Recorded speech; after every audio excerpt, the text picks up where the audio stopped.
Viewers, this is your host doctor Ramsha Munawwar. और आज मैं एक हॉट टॉपिक पे बात करने लगी हूँ, जिस पे आजकल बहुत सारी न्यूट्रिशनिस्ट बात कर रही हैं और गायनेकोलॉजिस्ट बात कर रही हैं और जनरल पॉपुलेशन को ये मसला है। उसको हम कहते हैं PCOD। ठीक है, अब ये PCOD है क्या चीज़? तो PCOD बेसिकली होती है पॉलीसिस्टिक ओवेरियन डिजीज़, जिसको हम उर्दू ज़बान में लेमैन टर्म में कहते हैं कि जो अंडादानी होती है उसके अंदर पानी की छोटी छोटी थैलियाँ बन जाती हैं। काफ़ी सारी थैलियाँ होती हैं जिसकी वजह से अंडेदानी से अंडा नहीं निकल पाता, पीरियड्स टाइम पे नहीं आते, 6-6 महीने पीरियड्स डिले होते हैं, वज़न बढ़ना शुरू हो जाता है, प्रेगनेंसी नहीं हो पाती, इनफर्टिलिटी हो जाती है और बहुत सारे इसके साथ और भी सिम्टम्स होते हैं जिस पे मैं बात करूँगी। तो सबसे पहले तो मैं आपको ये बताना चाहती हूँ कि PCOD आप किस मरीज़ को डायग्नोज करते हैं। ठीक है, क्या क्या उसमें होने चाहिए या क्या क्या मसलों से वो गुजरे जिसके बाद आप उसको डायग्नोज करते या आप उसको बताते हो कि अच्छा आपको ये बीमारी है।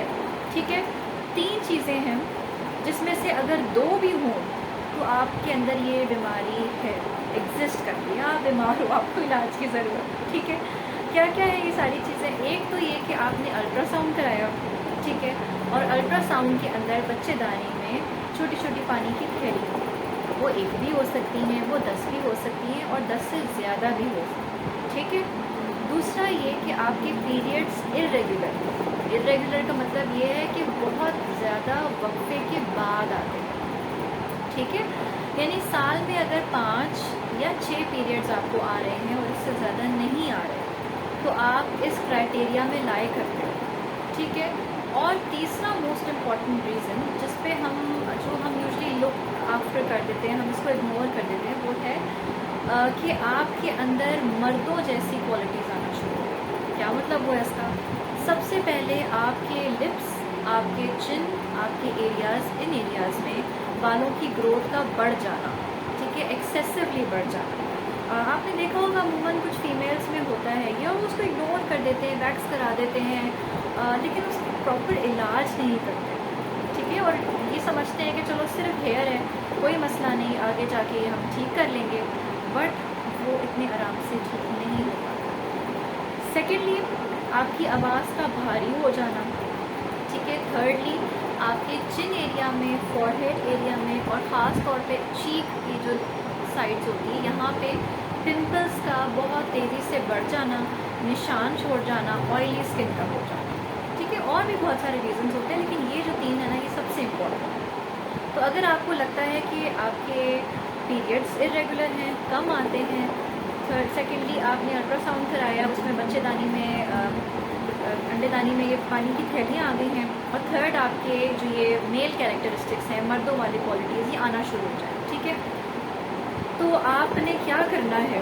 सबसे पहले तो आपने परेशान नहीं होना। ठीक है, आपने देखना है कि हो क्यों रहा है। ठीक है, इसके कॉजेज़ क्या है?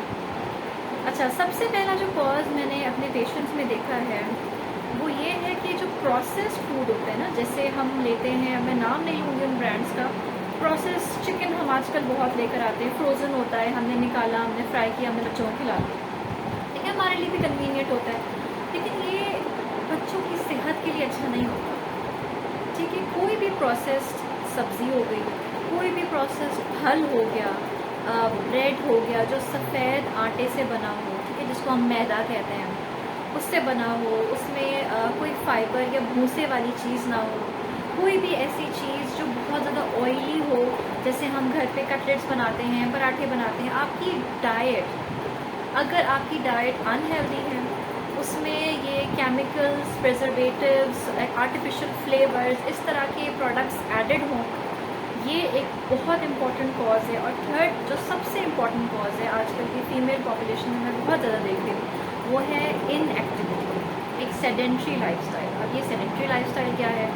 सेडेंट्री लाइफस्टाइल होता है सुबह से लेके शाम तक बैठे रहना और कोई भी हरकत या एक्टिविटी ना करना, टीवी के सामने बैठना, खाना खाने के बाद बैठना, कोई भी फिज़िकल एक्टिविटी या वॉक का नहीं करना। ठीक है, आपके जहन को भी चिड़चिड़ापन हो जाता है, और सेकेंडली आपको PCOD की तरफ ये चीज़ें धकेलती हैं। ठीक हो गया। अच्छा, अब आपने इसके इलाज में क्या करना है? ठीक कि आपको समझ आ गया कि ये सारा प्रॉब्लम है, आपने इलाज में क्या करना है। देखिए इलाज जो है ना पीसीओडी का, वो डिपेंड करता है कि आप रिक्वायर क्या कर रहे हैं, आपकी ख्वाहिश क्या है। अगर तो आप अनमैरिड हैं, ठीक है, और आपको लगता है कि मेरा वज़न उसकी वजह से बहुत ज़्यादा बढ़ रहा है, या मैं अपने पीरियड्स को रेगुलर करना चाहता हूँ, तो उसके हिसाब से इलाज डिफरेंट है।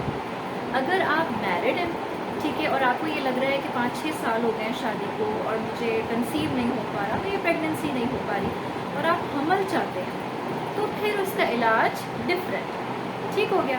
तो आपने क्या करना है, आपने अपने गायनेकोलॉजिस्ट के पास जाना है, अपने टेस्ट करवाने हैं, और जो भी वो इलाज कहती हैं उसके हिसाब से मुकम्मल इलाज, उसका बेसिकली कोर्स होता है कुछ मंथ्स का, कुछ ईयर्स का, डिपेंडिंग कि आप कितने सिवियर या कितनी आपकी बुरी हालत है, ठीक है, वो आपने कम्प्लीटली तौर पे उसको फॉलो करना है, ठीक हो गया।